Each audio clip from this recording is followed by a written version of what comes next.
welcome to Wellness Watch. Today's session comes from Season 1 of Wellness Watch recordings that were originally recorded on our Learn It Live platform. If you have any questions, be sure to put them in the comments below, and please like and subscribe to our channel for more information on herbal medicine, health, and wellness. I hope you enjoy our session today on My First Herbs.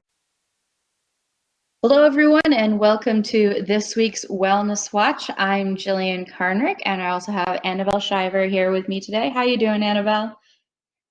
I'm doing great, thank you.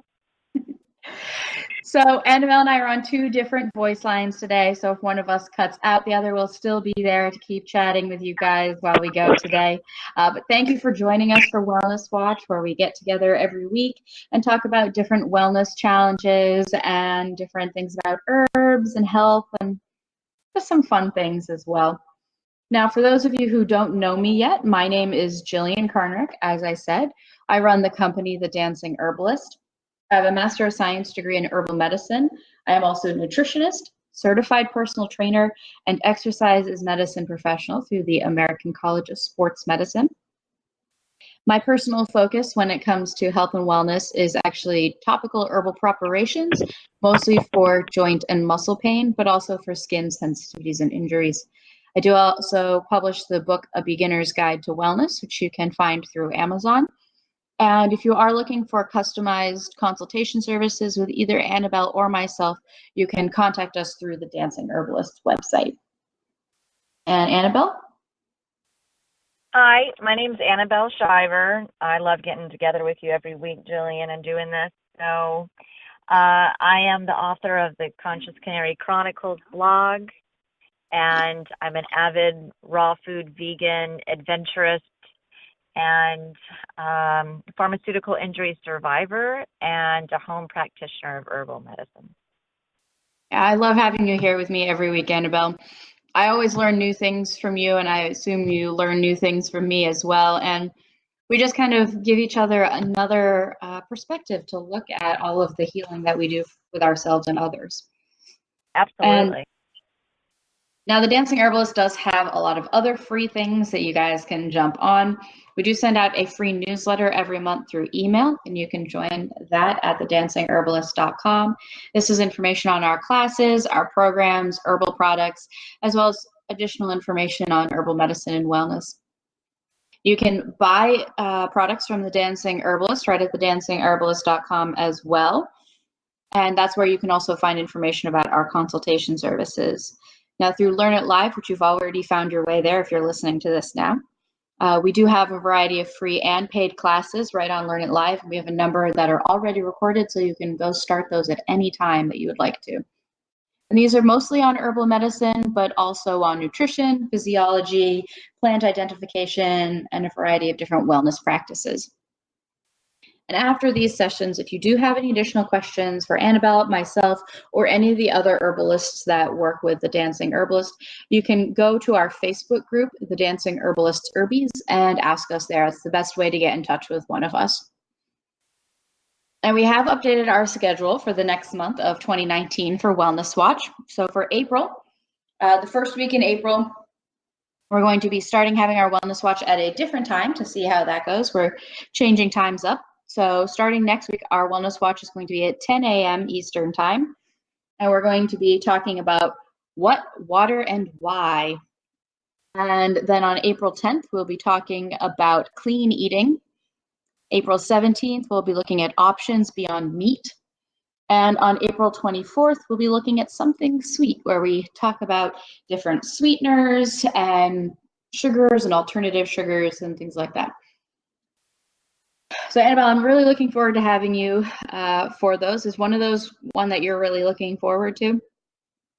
I'm looking forward to all of them, but something sweet has a special place in my heart. Yeah, I think we're going to come up with some really interesting things. And just to let you know, I was going for a walk in a botanical garden today, and I actually came across agave plants, and I hadn't seen them before, so that was pretty cool. Oh, nice. Yeah. So this week we're talking about our first herbs, and it's not just our first herbs, but also herbs that Annabelle and I think that might be ones that you want to start learning about first. And so some of the ones that we can talk about today are garlic, ginger, elderberry, burdock, lemon balm, nettles. We also have calendula, dandelions, a whole bunch of different things. But the first herb that I started working with, like learning about myself, was actually garlic. Um, I know, Annabelle, you and I talk about garlic a lot. Yeah. And I think it's mostly because of me, because I like garlic a lot, but you like garlic too. But what was the first herb that you started working with? Well, it's funny because now that I think about it, it probably was garlic, but that I just didn't have any intention behind it. Mm-hmm. But as far as my first herb that I intentionally used, I actually used, I would say dandelion would be my first one, except I'd played around with valerian that a doctor had recommended years before that. Mm. Oh, I got a spider here. Hold on.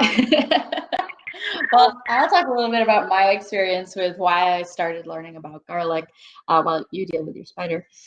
Uh, So I first started looking up garlic back when I was in college. I got a urinary tract infection and I really had no clue what to do. I didn't want to go to the emergency center. I was living away from home because I was in college and I didn't really know what to do. So I looked up online and I found that I could use garlic. And because I was a lowly college student, I also didn't have a kitchen. So I didn't really know how I was going to use garlic. And I actually went to a vitamin shop, I think is what I went to, and I got garlic pills or something like that. And within 2 days of taking them, no more urinary tract infection. So I didn't have fresh garlic. I had what I had available to me. I didn't have a kitchen where I could cook the garlic, so I got these supplements, and I myself wouldn't do that now. I'd be all for going and buying fresh garlic and just eating the garlic, but that wasn't something I knew how to do back then. Um, do you remember some of your first experiences with garlic, Annabelle? Oh yeah, garlic is just phenomenal, and I was pretty much the same way. But I'd had continuous infections, and I had taken a lot of antibiotics, and I just got to a point where I didn't know what to do. Mm-hmm. And so I was recommended raw garlic, and I actually combined that at the time with some Manuka honey and Nice. made a little tonic to take every day. And it was, I don't want to say immediate, but it was a very quick turnaround. I was having a lot of issues too with candida, and I noticed that it really helped my digestive issues. So I started learning more about it, and then I just found it was such a wonderful broad spectrum or systemic, is that where it gets to all the Systemic, yeah. areas. Yeah, so it was just something that I then started having around, and I always have fresh garlic around, one because I do love the flavor of it, but two, if I'm having any woes, I just dump some fresh garlic in. But one of the big things that I've used it for is parasitic issues Mm-hmm. and I worms. think just about So whenever there's any kind of imbalance or excess of microorganisms in our body, I feel as though garlic is very good at rebalancing our microbiota, whether that be the bacteria themselves or, again, any parasites or fungal infections as well, just anything that's just not the right kind of microorganisms. right. And the other thing is with some of the genetic issues I have an issue with blood clotting. And I Mm. don't want to have to take pharmaceutical medication for blood thinners. So garlic is one of the things that, I keep regularly around for that purpose as well. Yeah. Now, you said one of your other herbs that you started working with at the beginning was dandelion, right? Yes. Yeah. What did you start with using dandelion first? Actually, I needed a really good source of potassium, and this was way back before the war whenever I hated bananas. And so, and anyone who knows me now knows that I love and eat many bananas, but I used to not. And Hmm. I was having some very significant issues with potassium levels and with infections. And I had, there was a naturopath doctor that had opened up a natural food store and would do, free small consults. And he recommended dandelion. And, it just built from there. Did you What start with about using you? dandelion leaf or dandelion root? I started using root, but, I didn't really understand the difference between the two for a while. So I look at the leaf and the root totally differently. What about you? Yeah, my first experience with dandelion was also using the root, but I think now I like the leaf a lot more because I think a lot of the actions that I started with using dandelion root for, I now prefer to use burdock root for that. And burdock Right, root and dandelion root have a lot of the same actions. And I think dandelion leaf really is a more unique set of molecules in the dandelion leaf. And I think it's also a lot easier to make dandelion leaf tea than it is to, you can just do a water infusion versus with right. dandelion root. If you're going to do a good extract, it needs to be a decoction. And if you don't know what a decoction is yet, there's some information you can find at the Dancing Herbalist blog about the difference between infusions and decoctions. But basically, a decoction, you have to boil it versus a infusion, you just let it sit for 10-15 minutes and then you can drink it.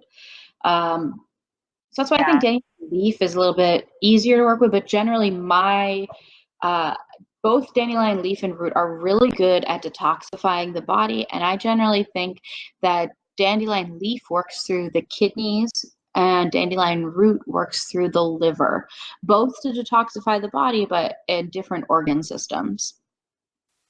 Yeah, absolutely. I'm of the same camp right now where I'm leaning more heavily on dandelion leaf. Hmm. One thing I love about the roots is their bitter quality, and so Hmm. as I've been tapering off of digestive enzymes, I've found that I really rely on that. But the leaf to me is something that is very unique. And as I've started on, when I first really began this journey, I started really the primary focus being on gut and elimination, bowel movements, which we always talk about. Um, but then I started really understanding that my kidneys needed to filter waste as well. And dandelion Mm. leaf really just stood apart from everything else. I mean, chickweed and stuff like that does wonderful stuff too, I think, in that regard. But I just found that the leaf of dandelion was really superior.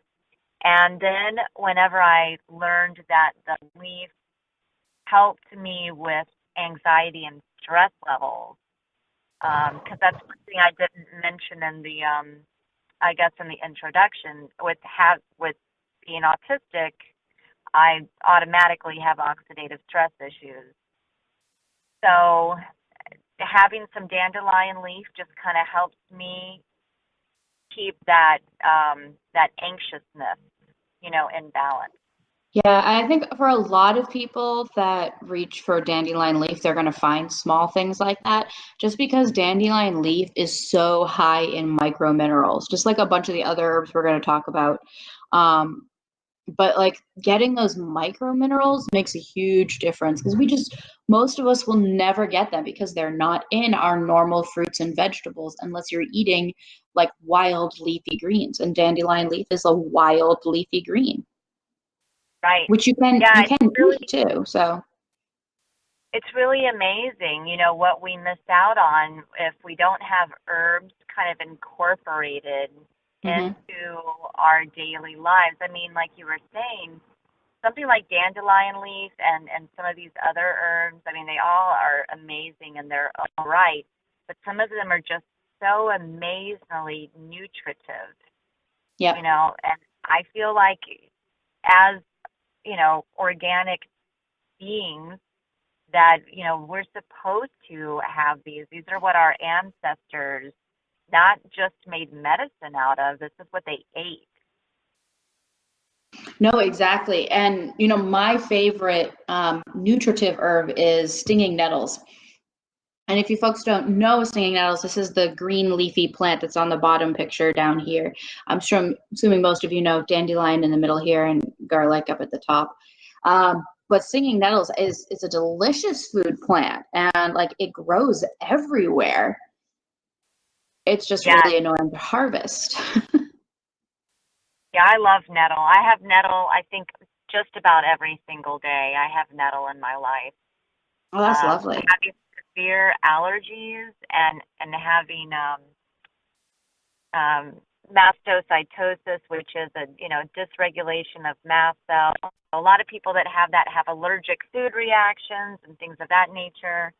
Nettle really has been a lifeline for me as far as like on an antihistamine-ish type level. Mm. But I love the flavor. I love the flavor that it gives. It's so rich and it just feels good. You feel like you're giving your body something well-bodied, full-bodied and well-rounded. Nettle's amazing. Yeah, I mean, nettles is it's a nutritive herb, again, it's great for allergies, like you said. Susan Reed, I think, is the person I hear talk about nettles most often because she always recommends her nourishing herbal infusions. Basically, lots of nettles, lots of water, drink lots of it every single day. And if you are still having problems, you're not drinking enough. That's basically like her viewpoint. If like you can never get too much nettles. And one of my favorite things to do with nettles, if you're growing it yourself and you can get like the younger leaves, you can actually make a delicious nettle pesto. Ooh, yeah, that sounds delicious. Yeah, and you got to be careful though when you're harvesting nettles, because nettles, it's called stinging nettles for a reason. So if you're harvesting it, you really want to wear gloves. Annabelle, have you ever gotten stung by stinging nettles before? Oh, yes, and you don't forget that lesson. Yeah, I actually, if last year I purposely stung myself with stinging nettles, because I knew there was a jewelweed patch not very far away, so that I could actually go use jewelweed to treat the sting and actually get it and film it. So I that was fun. remember But that.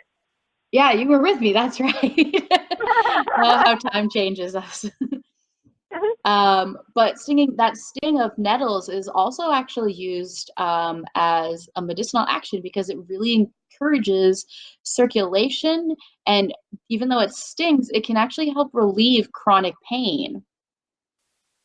So Yeah, I think that's a I've really heard cool a lot of thing. people. I've heard a lot of people with arthritis using nettle. Yeah, and while the nutrient content of nettles is really helpful internally, also for arthritis, the actual sting and the touching of it in the joints that are affected by arthritis is also a really good pain reliever.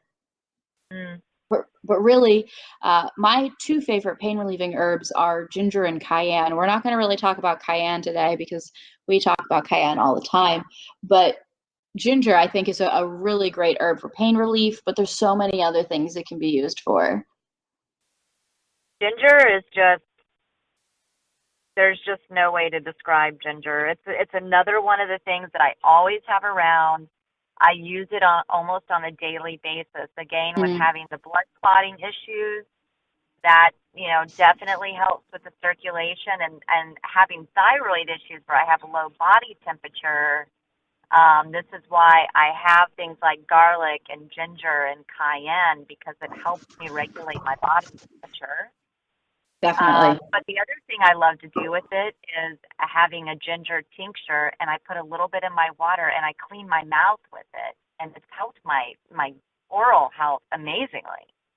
That sounds wonderful because I imagine it would also be really great for stimulating the circulation in the gums, which could really help to strengthen the gum tissue over time, especially if you're having, and also as a pain reliever as well. I mean, usually I think of like clove oil for pain relief in the oral areas, but a ginger mouthwash might also be really nice for pain relief in the mouth. Yeah, I really became fond of that when I was going through the first part of the detoxification that I have been doing.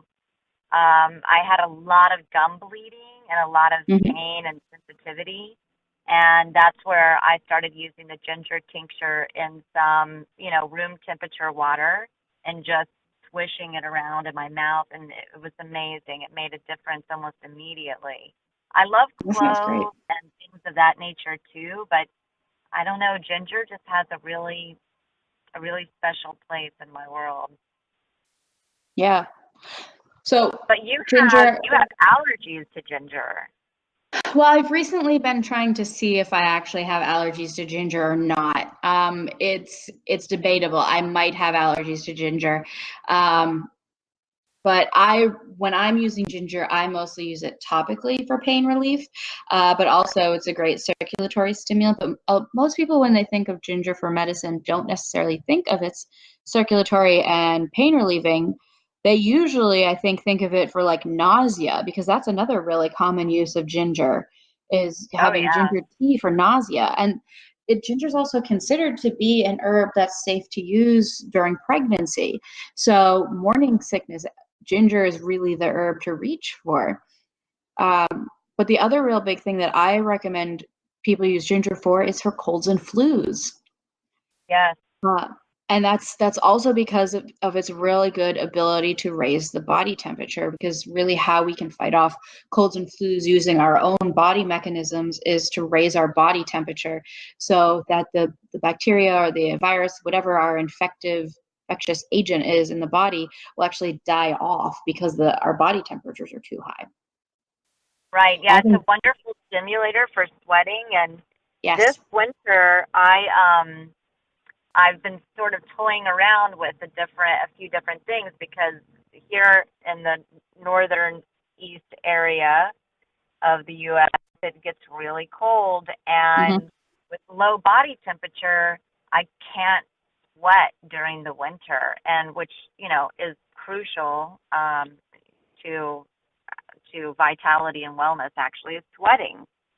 So I was just actually watching some information on people that have been using ginger baths to stimulate sweating in the wintertime. Mm. So that's an area I've been definitely looking at, but it's amazing for pain relief. Anytime I have digestive issues, nausea, bloating, blood sugar, anything like that, I go straight for ginger. And when I leave my house, I have a small little kind of like emergency backup of herbs. And it's funny because nettle and ginger are two of them. Yeah. Well, I mean, sweating with ginger, I think, is a great way to show that, like, even though ginger is not considered to be a detoxifying herb, but the sweating action can also be a way of detoxifying our body using ginger. But really, my favorite herb that I label as a detoxifying herb is calendula. And calendula Mm, just does yep. so many things, but it was definitely one of the very first herbs that I started to experiment with. And I know I talk to you about calendula all the time, I think. Um, it's a beautiful flower. It's a lovely orange flower that's up here if you are seeing the presentation. But I use it a lot topically, but calendula is also great internally as well. Now, I Annabelle, were love you using it. calendula before I started talking to you about it forever? No, no. I think, you are the one who sort of brought it into my world. But it definitely is, it's an amazing, amazing herb, but it also is safe for babies. I just Oh, it's love, great for babies. yes. So do you use it for fevers at all? I don't use it directly for fevers. I wouldn't necessarily use it to raise or lower a fever, but calendula is a great anti-inflammatory. So if there's a lot of pressure going on, or like a sinus headache or anything like that, I think it would be great as a sinus rinse to reduce inflammation. And that can often relieve a lot of tension that's often associated with a fever. But I think just its general anti-inflammatory properties, and it kind of helps to calm down the immune system. And Right, generally the immune system, when our immune system is overacting, so to say, having a fever is a result. right. So they're kind of related, but I don't necessarily think it works directly on the fever itself. I mean, calendula is an herb that absorbs great through the skin. So this is one reason why it's great for small children, because having a calendula bath can be a great way for small children to get calendula. But it makes a great cream. And again, you could use the tincture in a nasal rinse. Um, but the nasal rinse actions are even better, because if you have a high alcohol extract of calendula, there's resinous molecules in that, and resins are all antimicrobials. So Right. calendula can be antimicrobial, but it has to be in the tincture form. A calendula tea or a calendula bath is not going to be antimicrobial. Yeah, and it's Um, interesting. One of the things that I wanted to ask you about with calendula yeah. was it's one of the one that it keeps popping up because, as you know, the detoxification process that I've been doing is Mhm. primarily focused on the lymphatic system. And Yes. from what I've been looking at with, different stuff with calendula is that it's a wonderful stimulant to the lymphatic system to get it moving, but also for cellular repair and growth. Yeah, so in general, calendula it does a few things. So it helps to heal tissue, and it helps to detoxify tissue. Those are kind of the broad spectrum ideas of what I think calendula is good for. And when it comes to the tissue healing, it's I generally think calendula heals locally to where it has access. Excuse me. So I think if you're putting calendula on your skin, or if you're in a bath of calendula, your skin is going to be affected by it. And then if you drink calendula tea, it's going to have healing actions on the digestive system. Now, the entire way through the digestive system. So that's going to be your stomach, your intestines, your bowels, everything like that. And then calendula does also seem to travel to the liver and support the liver detoxification process. In Right, general, I don't ever see calendula having repair based effects on other organ systems of the body. It is considered to be a lymphatic stimulant. Exactly. I don't have a clear idea of how that action is. My assumption is that it's supportive for the lymphatic system because more of its anti-inflammatory properties. Now, different right, herbs are going to have we label different herbs as having different kinds of properties because they have different kinds of molecules in them. And so one molecule may only travel to the liver, and that molecule then has the liver detoxifying uh, actions. Another molecule from calendula may only target the skin and the digestive lining, and support collagen deposition into the skin, for instance. And that is a different molecule. A completely third set of molecules may travel further into the body, further through the circulatory system, and through that support the lymphatic system. I don't think yeah, there's a lot of research out there on calendula supporting the lymphatic system. It does seem to. My personal assumption as to how it's doing that is that it's the same molecules that are in circulation from calendula once you've eaten it or have tea. Um, that's really supporting the inflammation of the body and just generally lowering the body's inflammatory load.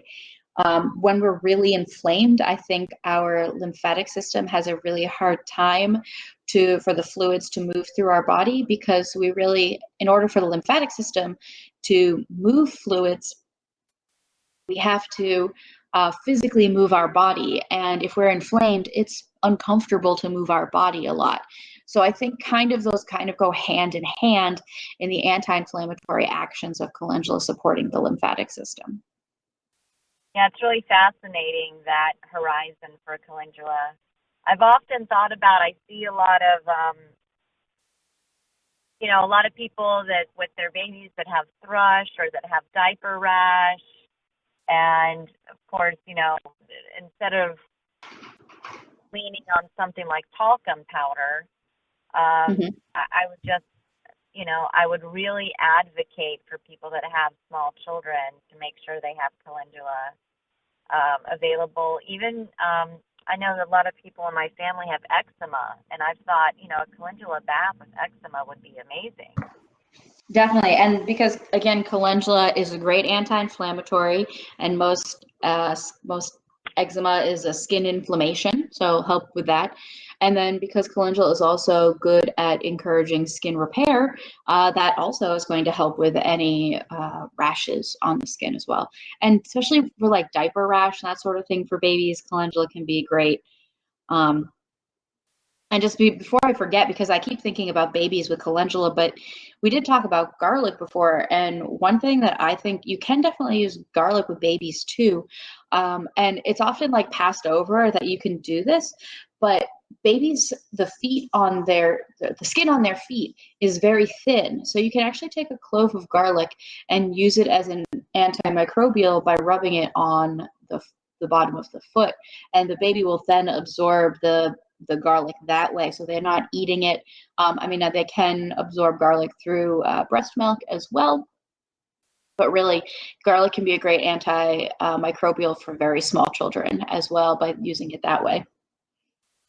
Yeah, that's great. Or even for someone who has a hard time, a lot of people I've talked to have a difficult time with the raw garlic, Hmm. and 'cause it can definitely have a bite. So it tends to sometimes be a little too spicy for people. So I didn't even really think about using the bottom of the feet, which is a great suggestion.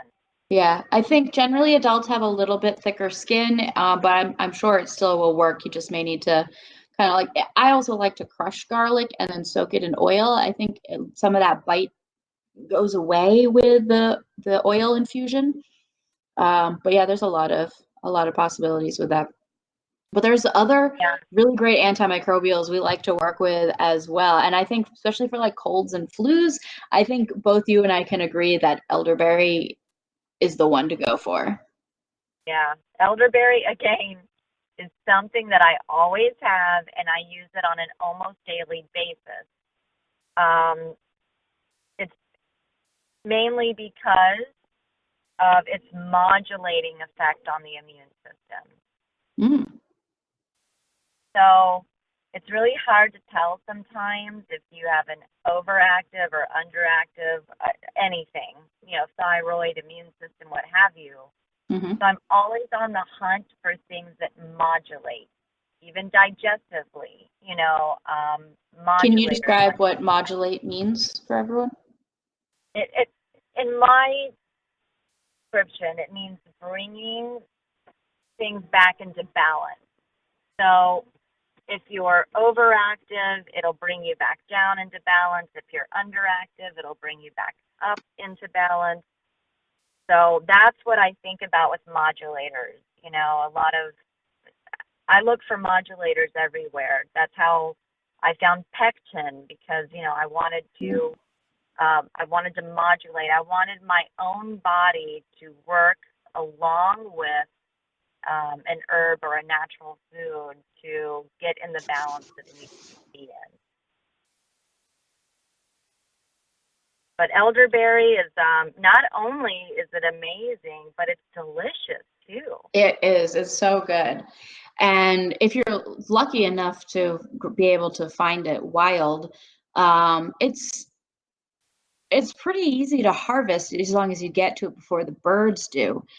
Um, but making a syrup out of it is great. It can last for like up to 6 months in the fridge if you make sure you have a sweetener in it so that it stays preserved. And you can add other herbs to it like cinnamon or ginger.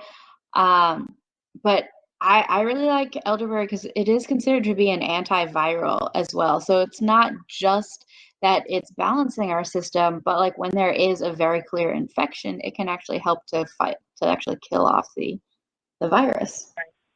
There's some evidence, but I mean that elderberry may inoculate the cell from the virus. Interesting. Right. So, what it So when you say basically, that, what you're referring to is that basically it would protect the individual cells from getting infected in the first place. correct. So, elderberry to me is something, like I said, that I use almost every day because I look at it more as, if I had the flu or something, elderberry would be definitely my go-to. But that whole preventative measure of protecting the cell from getting compromised in the first place is very attractive. So there's some evidence that elderberry may offer that. Yeah, and that's something that makes it a great herb for kids and people that go to schools every day and that are always around so many potentially infectious other individuals. Right. Well, and it's interesting because I've never tried the flower of Mhm. elderberry. I've only used the berries. Have you ever used the flower? I have used elder flowers before. They are also considered to be antiviral as well. However, I use them more for emotional support rather than for colds and flus. But I mean, Interesting. it's not just colds and flus that elderberry is for. I mean, because elderberry is also, it's a great antioxidant. So that means it's going to be a great anti-inflammatory through the whole body. It's also potentially going to support, prevent cancers from forming because of its antioxidant actions. Um, Generally, herbs that are red and blues in colors are also circulatory stimulants. So it's circulatory, like building herbs to help build blood, basically to strengthen our blood in our body. So like elderberry has so many other things that we don't really use first with it. Right. Yeah, it's really an amazing herb, amazing berry. I've not tried the flowers, but I hear they also induce sweating potentially. So I don't know if they have a stimulating effect. But that was the one thing, because again, when I was talking about stimulating sweating, Hmm. that I was looking at, and when I am thinking about making elderberry syrup, I like to add things like ginger and cinnamon, Yep. and then raw honey, and that's just a powerful antimicrobial, antiviral, nutritive tonic. Yeah. So let's talk about cinnamon for a little bit now. I know you Mhm. use cinnamon for a much wider variety of things than I do. I love cinnamon. I just had some cinnamon actually, just just a little bit ago. I usually try to have cinnamon um, a couple of times a day when I'm eating. It definitely helps blood sugar levels, and Yeah. one of the things that I've struggled with as I've gone on this journey of changing my relationship with food. I've had all kinds of things happen through that, emotional eating or, any of that. But one thing I've struggled with is overeating. So I was, really very underweight and I was trying to pack in lots of calories and such. And I would find that I would overeat to a point of just misery. Hmm. And cinnamon is something that I could add in to my meals and would help me digestively regularly. So, I mean, I also used it though as an antifungal for a candida, Hmm. and also in the garden. Whenever I've needed some antifungal or if I have ant issues or something like that with some of my plants, cinnamon's always been a good Ah, recipe. that sounds like a really good idea. One thing that I like to use cinnamon for that I think people do use it, but it's not as commonly used. I use cinnamon to stop bleeding. Ooh, interesting. Yeah, so dry cinnamon is considered to be a styptic, so it stops bleeding. And I found that it actually helps to form a scab very quickly. So if you cut yourself in the kitchen, for instance, sprinkle a little bit of cinnamon on there, pretty quickly the bleeding like stops. Like you don't like you can like rinse your like you cut your thumb, you rinse it off, sprinkle some cinnamon on there, wait like 30 seconds, rinse off the cinnamon, and your bleeding is probably done. I Wow, mean, like that's cinnamon is a amazing. really good styptic. Oh, that's great. That's Yeah, amazing. that's I didn't know that about cinnamon, and yeah, that's little great. kitchen trick. Yeah, especially Yeah, again if you have, small ones around, cinnamon tends to be yes, pretty safe. yeah. I mean, you can So, think about how there was this crazy cinnamon challenge a few years ago that people were doing, try to eat like a whole tablespoon of cinnamon at once and basically suffocating themselves because cinnamon is so drying. Um, when you have just cinnamon powder, it's very drying, and that's why it works really well to stop the bleeding. But as soon as you put cinnamon into water and make a tea, it's very lubricating to the body. It's very hydrating. Um, so it has a really weird balance between drying and moistening the body. Um, and it's almost like a mucilage. It's not a true mucilage when you put it into water and then drink it, but it can do some nice coating of the throat. And I think that's one thing it does well in an elderberry syrup as well. But mm, you were talking about that's its use so for good. parasites a lot, weren't you? Yeah, I definitely, that was really how I started with cinnamon, was when I had a lot of fungal and parasite issues. And I was looking for something, and cinnamon kept coming up. And actually, when I was out at a farm and growing some stuff, that was another method I learned about natural treatments, and that's how I started kind of putting two and two together. Because when you grow, plants, and you start to understand how similar they are to us and our digestive systems, Mm. and so I really was struggling with digestive issues, and cinnamon has helped immensely. Like I said, I keep it for almost every meal. Um, even, I love it in soup sometimes, in Indian spice soup, curries, Yeah. of that nature. Oh, it's amazing. So, Oh and gosh, to making me me, hungry. it's a great sweet treat. Like Yeah. if I'm having something and I sprinkle some cinnamon on top, it's a wonderful sweet treat. So for me, cinnamon's also kind of emotional. It's sort of like a pick me up, Hmm. And yeah, but that's how. we kind of glazed over it, but really cinnamon's like real strong point is its support for blood sugar levels. And there's a lot of really good research out there about cinnamon being a good modulator of blood sugar levels.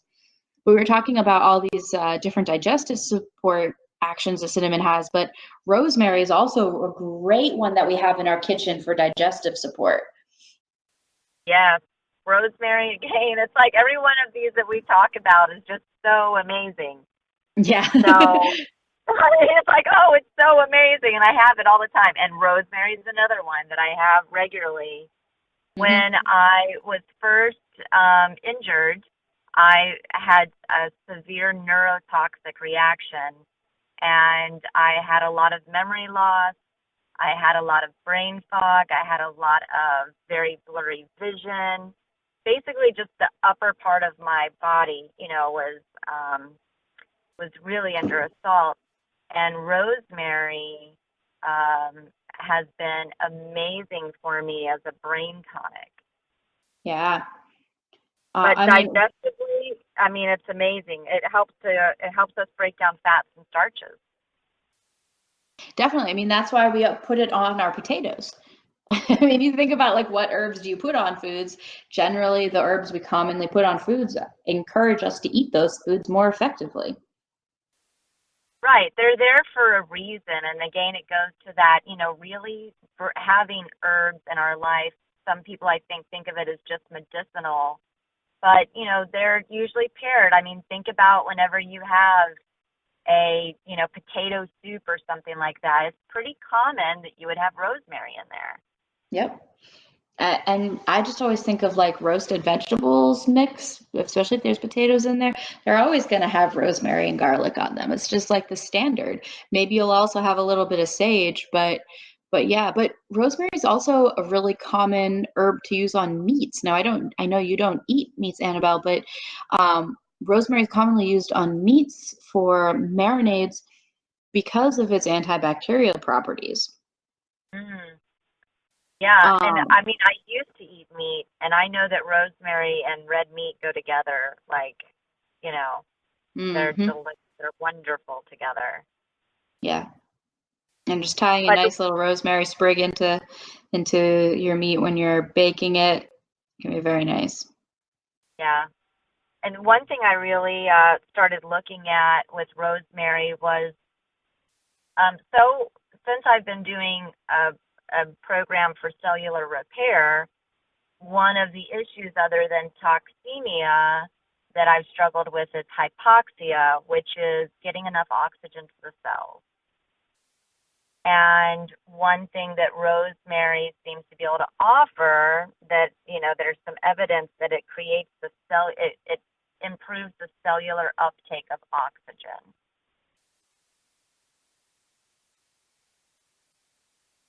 I have not So, heard about this. yeah, I've been very intrigued by that. Recently, I've been doing a lot more, learning how to breathe correctly, things of that nature, Hmm. really focusing on oxygen into the cells. And rosemary was one of the ones that came up as far as helping the cells get more oxygen to them. Hmm. So, and the other thing I've used it for that's been phenomenal is hair loss. Yeah, I think generally rosemary has an affinity for the head. I Yeah. mean, we talk about its use for memory, but really rosemary is a great circulatory stimulant. And I think that's another one why it's really associated with the hair. Because our blood is so close to the surface of our head. This is why head wounds bleed a lot because we have a lot of blood flow right underneath the surface of our heads. And when we stimulate additional blood flow there, it can stimulate growth of hair. So I think rosemary does a really good job of stimulating that circulation and encouraging additional hair growth. But it's also great for memory loss. I mean, it's considered to be kind of a thing to smell rosemary when you're learning things, and rosemary makes it much easier to recall memories. So it's kind of a bit of a joke to smell rosemary when you're studying your herbs, and then when you go to take an herb test, you smell rosemary again to remember it better. But It's really, funny. there's putting smells to our memories to like really help us with recall. Rosemary is a very good herb to consider doing that with. Yeah, Um, aromatherapy and rosemary are wonderful sometimes when I'm mentally tired, mhm, and I'm just kind of foggy and I've been doing stuff all day and I need a little pick me up to get some clarity. yeah. Just smelling rosemary makes a difference. It's that same thing. It's stimulating circulation in the head with just through the aroma, and that's bringing more oxygen, just like you were talking about, to the cells so that they do it. It's just that increased circulation. I think it does a really great job at that. Yeah. But rosemary is also a diaphoretic herb. So even though we were talking about it for circulatory support, it's also great for lowering fevers because of that circulatory support. It's not something we think about using it for a lot, but if you don't have anything else, rosemary can definitely be a great way to lower a fever. Oh, yeah, that makes perfect sense. Hmm. But I think one of the ones that we really like that's also a diaphoretic to help lower a fever is lemon balm. And there's just so many amazing things we can do with lemon balm. Yeah, I love lemon balm. Oh, sorry, Annabelle. Oh. Sorry, everyone. um, but I mean, lemon balm is delicious. It's in the mint family. For those of you that don't know lemon balm, it's the picture here in the middle. And oh goodness, I need more rosemary. Lemon balm is great for raising a fever to help it to break, but it is cooling at the same time, so it's not like increasing your circulation a lot and that sort of thing. Right. I love mint for, well, my first beginning with the mint family and with lemon balm was digestive issues. Mm-hmm. But I love the cooling effect. I use a lot of lemon balm and mint family in the summertime when it's really, really hot. Yes. That Lemon balm helps. makes a great sun tea. Yes, very much so. And I loved lemon balm in the bathtub. Mm. So it really, and mint too, even though they seem kind of stimulating, what I found that they do for me, at least like in the bath or something along those lines, is they help me if I have sore muscles or if I'm having muscle spasms. Hmm. So, and then I've just always convinced myself that they're wonderful repellents. So I loved when I was going to be out and about, kind of bathing in some lemon balm because I felt like it would keep mosquitoes at bay a little bit better. But that's just my, what I was thinking. Yeah, no, I definitely think it does do that. And there's some research on it as well, but I think lemongrass is the one that I always go to for that. But for when it comes to lemon balm's digestive supports, I mean, rosemary and lemon balm both have very similar digestive supports because of the essential oil components in them. They really help to stimulate all of the enzymes that are in our digestive system to break our food down more effectively. This is why rosemary is in a lot of foods, so we can help break it down better. But lemon balm also is a great digestive stimulant in the same way without being too stimulating. It's very gentle of a digestive stimulant, but it still does work on the digestive system. Yeah. Well, and with it being a part of the mint family, I'm curious because Hmm. I've used mint a lot for fevers. Yes, it does Oh, help to lower fever. Yeah, I did think I mentioned that. yeah, it Um, seems like that would be right in line with it. mhm. Yeah, most plants that are in the mint family um, are what are called diaphoretics, and that means it basically helps to lower a fever. Right. And But again, as mint, I mean, mint seems pretty safe for little ones again. yeah, mint is, I think that some of the essential oil components that are in very small amounts do end up in tea. I don't know that I would use lemon balm with children under the age of 2, but I would start considering it shortly thereafter. Mostly just because I don't, even though it's very small amounts, the essential oil molecules in lemon balm I think might be slightly irritating to very small digestive systems. Yeah, that makes sense. Yeah, I Um, was curious about that. Yeah, but using it as like using it for the aroma, it might be very nice also just in the house to kind of generally detoxify the house. I Yeah. think that's a really nice usage for it. But really, lemon balm's antiviral and digestive properties are really the main thing it's supportive for. But one herb that I think has a lot of great digestive support actions that a lot of people don't talk about its digestive support actions is chamomile. Oh, yeah. Do you use Absolutely. chamomile for digestion support? I don't use chamomile regularly, Hmm. but I do turn to it if I'm in a very intense situation with digestive issues. In Mm, fact, there was a time when I became very unstable and you helped me out. I remember you made some chamomile tea.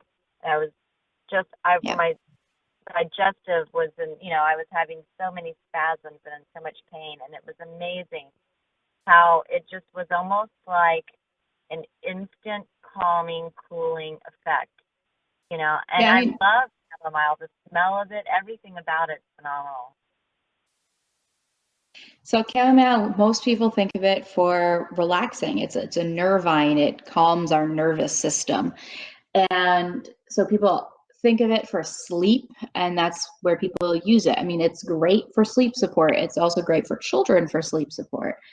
But that same calming to the nervous system also means it's calming for muscle spasms, is just as you said, and specifically calming muscle spasms in the digestive system. So calming them down, helping them to relax, and also reducing local inflammation in the digestive system is really where I think chamomile shines. Mm, And this makes it great for children who have upset tummies, because it's also it's a herb that tastes okay. I mean, most people are fine with chamomile tea. Some people say it tastes a little bit like apples, but I have never thought that. Um, but yeah, it's a really great herb to start out with, especially for its anti-inflammatory actions and digestive support actions.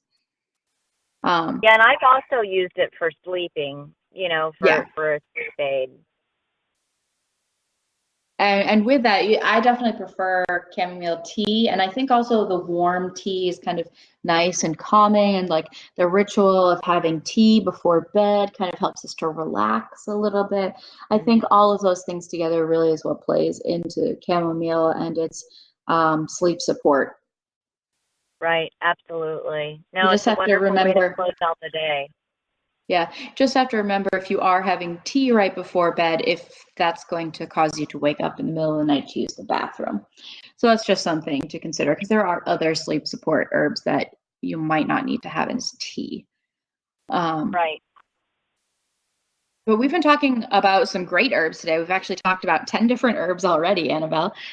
Oh, But I want to use like the last like 5 minutes or so and talk about like how do you think someone should approach learning a new herb? mm. Yeah, that's likely something you would do better at discussing, but I can because elaborate on what you have to say. there's so much information out there is the thing.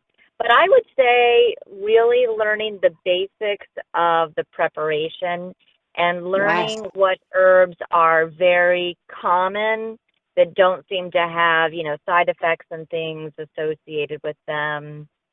But mainly, I would look at preparation I because, agree. And like I you were think, saying, continue. infusion or decoction is just totally different. Yes. And the same herb, when you make it in different ways, can have completely different effects. So, learning how to make different herbal preparations, I think, is really key for starting to learn how to do herbs. We have a whole class on Learn It Live on the 3 basic herbal preparations and how to make them in great detail. Like, this is more detail in this class than you're going to find in like most herbal schools, because I want to make sure that you actually know how to make them, so you can actually use this information with all different kinds of herbs. But after you learn the common names of the plant, I think learning the scientific names of the plants are very important, and learning how to identify the plants if you're going to wild harvest them. But also if you're going to buy them in the grocery store, so you know you have the right plants. Knowing the Right. scientific name can be important. But after that, I think what's more important than even learning the actions and what the herbs can do is learning the harmful effects of the herbs. Like, what is too much going to do? How could I possibly hurt myself with this? Because so many people put themselves at risk of injuring themselves if they haven't thoroughly learned about an herb before they go to use it. And I want people to use the herbs. That's why I say learn what the risks are first and then Right. try. Like, if it's a risk you can pass, and it can be really hard to find what those risks are because there's good resources out there, but if you're just starting to learn about herbal medicine, it's really easy to not ever come across them. And my personal favorite book for that is Herbal Safety by Simon Mills and Carrie Bone. So that is a book that I recommend all beginner herbalists get. It's a little bit more expensive because it is published in the UK. Not that it's published in the UK is expensive, but getting it to the US or other countries may be a little bit more expensive. But it is a book that I suggest everyone start with because of the safety around the herbs. But then once you know what the dangers are, you can use them a little bit more freely. And like you were saying, having the herbal preparation, then you know multiple different ways you can do things with the herbs. And but really like knowing the parts of the plant and what the plant might do before you try any herb, I think is really important. And we owe it to ourselves to know what we're putting into our bodies. Absolutely, and I think that's a really solid point. I think one thing I would add to that, at least for myself personally, because of someone who struggles with extreme sensitivities, if you're going to try a new herb and you've learned, what the side effects can be or in what doses, I would say that when you start anything new, that you do a very small amount first. And if Yes. you're extremely sensitive, I would say do it topic first. And not only just a small amount, because I definitely agree with that, but also only do one herb at a time. Right, right. Another good point. It's so easy to put 5 herbs together and say, I heard these 5 herbs are all going to be great for my digestion. No, start with one herb. Because like we said, like stinging nettles, for instance, it's a really good example for this because stinging nettles itself as just nutrient content can do so many different things. So start with an herb like stinging nettles that can do many, many things. Learn how it interacts with your body. Take it at a medicinal dosage. That's the other thing. When you do start to take an herb after you've tried it to make sure you're not having any negative reactions to it if you are sensitive to things, make sure you're taking a full medicinal dosage so you can actually feel what it does to your body. Because sometimes, with a lot of people who are starting out with herbs, they don't take enough. It's very easy to think that one tea bag of chamomile is going to be enough, when really a good estimate for a strong medicinal dose is going to be 10 tea bags of chamomile a day. So, I mean, like, Right. you got to learn about the dosage of herbs as well. And I think Herbal Safety by Simon Mills and Carrie Bone does have a lot of dosage information in there. So I think that's a really good book to start out with for those kinds of things. Right. Sounds great. Yeah. So I hope you guys have all been enjoying this session. And if you do want to keep seeing more wellness watches with Annabelle and myself, you can join our Patreon page. The link is here. It's patreon.com/The Dancing Herbalist. And for just $1 a month, you get early access to our blogs and bonus content every month, whether that be posters or special recipes. We have all sorts of things that we put on there. So I hope you'll consider doing that to support the Dancing Herbalist and to keep Wellness Watch going so that other people can get some great information about that Annabelle and I have hidden and locked away in our brains that we can share with you guys. And if you do have any additional questions, be sure to come over to the Dancing Herbalist Irby's Facebook page for questions on this class, this session, or any other sessions or programs that are offered by the Dancing Herbalist. And we really look forward to talking to you guys next week, where we're going to be talking about different kinds of water.